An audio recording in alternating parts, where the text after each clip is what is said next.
Такаев помогает активно Путину обходить санкции. Это уже доказанный факт во всем мире.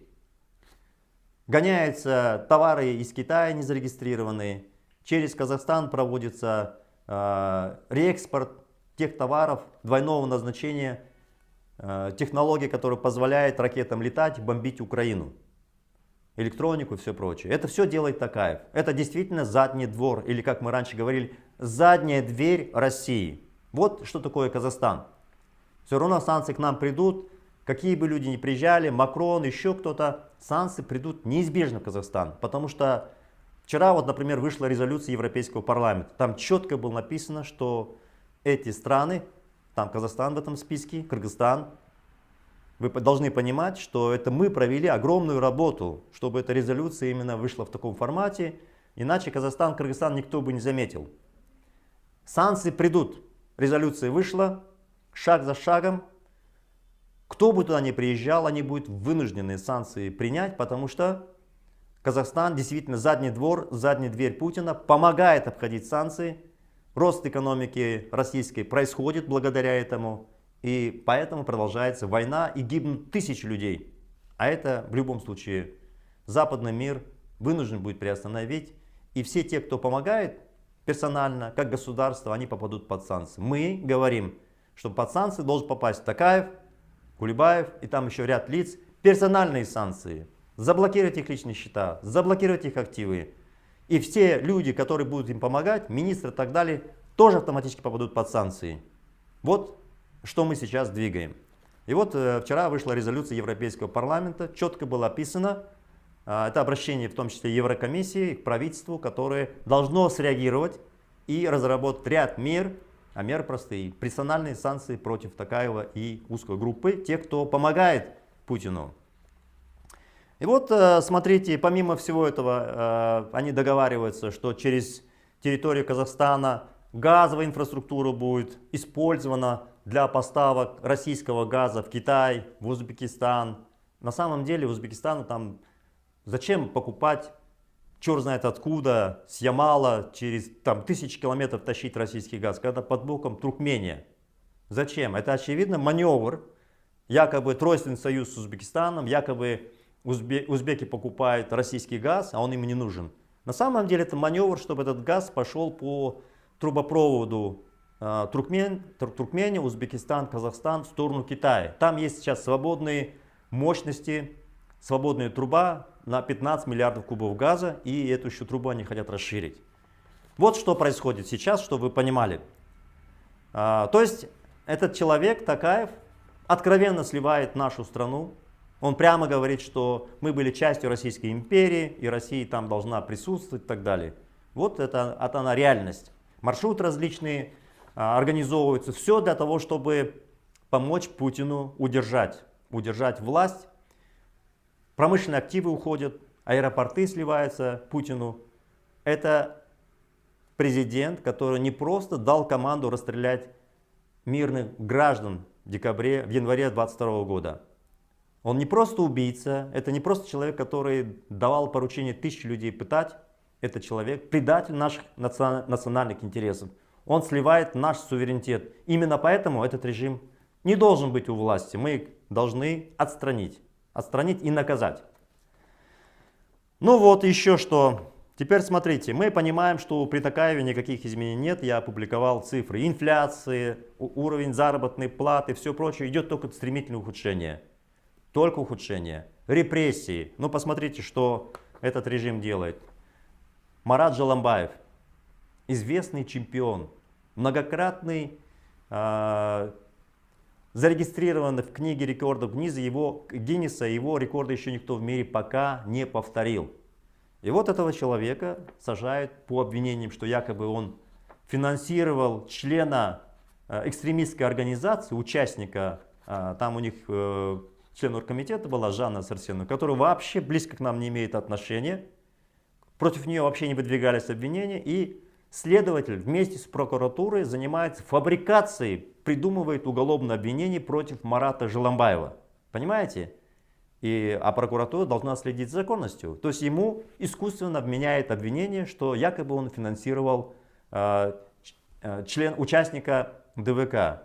А на самом деле эта женщина зарегистрировалась как представитель, кандидат в Маджлис. Выборы были 19 марта в этом году. И он собирал деньги, Марат Желамбаев, собрал для себя, для других и переводил тем людям, которые тоже участвовали на выборах в парламент.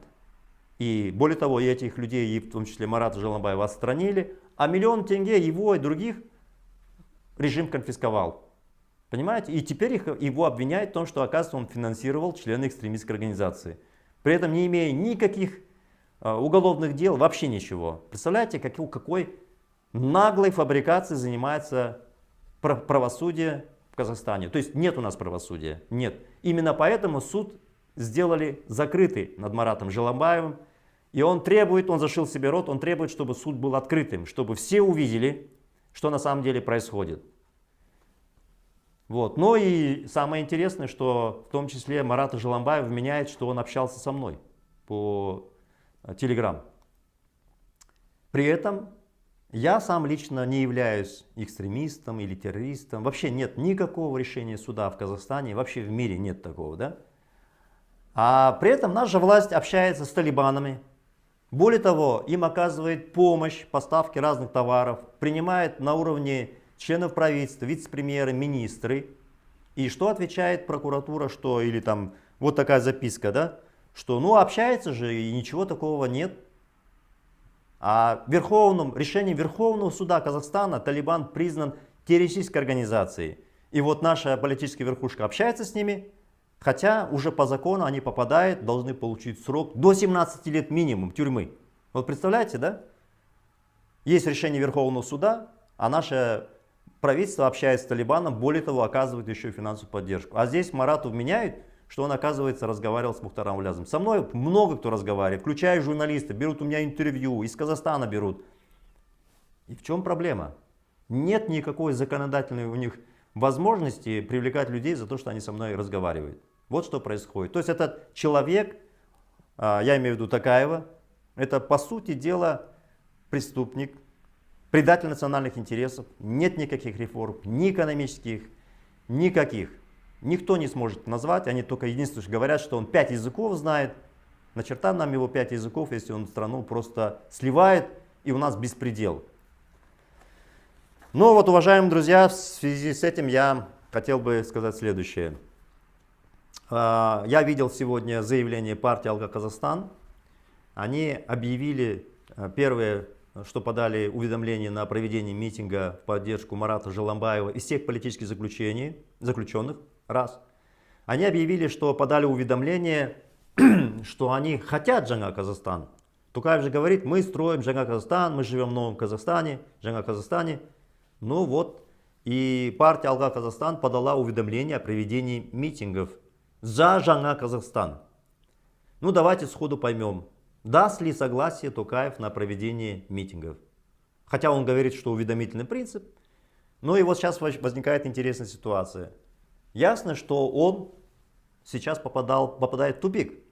Если он не даст разрешение на проведение митинга за Жаңа Казахстан, получается, Токаев врал. Он все время говорил Жаңа Казахстан, а тут люди выходят, партия говорит, что давайте выйдем на митинг за Жаңа Казахстан. А он не даст разрешения на проведение митинга. А выясняется, значит, что все, что он говорил, это ложь. Нет никакого Жаңа Казахстан, он не собирается его строить. Это тот же самый курс Назарбаева, улицы имени Назарбаева. Самые богатые люди в нашей стране, родственники Назарбаева, за прошлый год увеличили свое состояние на $1 миллиард. Полный обман. И вот сейчас посмотрим. Не даст разрешения на проведение митинга за Жаңа Казахстан, значит, он разоблачается. Вот у нас есть тот самый старый Казахстан. Даже на словах. Даже на словах. Ну, уважаемые друзья, по судебным делам и по текущей обстановке я все осветил. Теперь другое. Мы должны в свете всего того, что я сказал, добиваться смены режима. Мне говорят, что нужно там на митинг вечером, после обеда, там в таком месте, столько-то мест и так далее. Мы все это учтем. Мы на следующей неделе это объявим. Суть же не в этом. А суть в том, что когда 1000 людей выходят на улицу, тогда все. этот режим не в состоянии контролировать. У них мало полиции. Вот в этом суть. Поэтому что нужно для того, чтобы люди не просто выходили, чтобы там были организаторы, знали, что делать?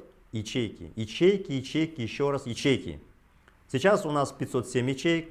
Когда мы объявляем митинги, количество ячеек начинает быстро расти. И нет никакого другого варианта застывать, ждать, что когда-то кто-то создаст ячейки. Это не работает. Меня спрашивают, а где ваши ячейки? А где вы? Почему вы не создаете?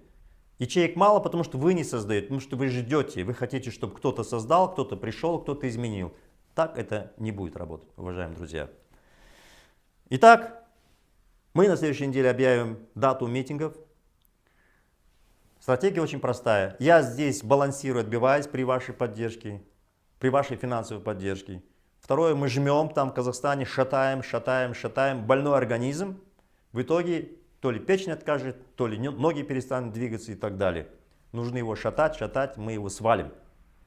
И количество активистов должно расти, расти, количество ячеек должно расти и расти. Это гнилой режим, настолько гнилой.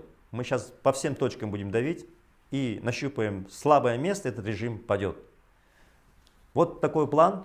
Поэтому давайте, уважаемые друзья, не паниковать, в состояние депрессии не входить, не говорить, что у нас народ плохой и так далее. Народ все в целом приблизительно одинаковые. Всегда двигают процесс 3-5%. Лидеры. 3-5% для нашей страны это 600 тысяч-миллион. Это много. Если 500 тысяч выйдут на улицу, все, этого режима не будет. Не спасут ни пушки, ни танки, вообще ничего. И Путин не спасет. Никто не спасет. Путин тем более завяз сейчас в Украине. Поэтому давайте двигаться. По судебным делам я все пояснил. Депортации, они еще будут долго со мной бороться. Еще неизвестно, куда они будут двигать. Я буду все это освещать. И если будет финансовая поддержка, мы все сломаем. Абсолютно все сломаем. Алга Казахстан.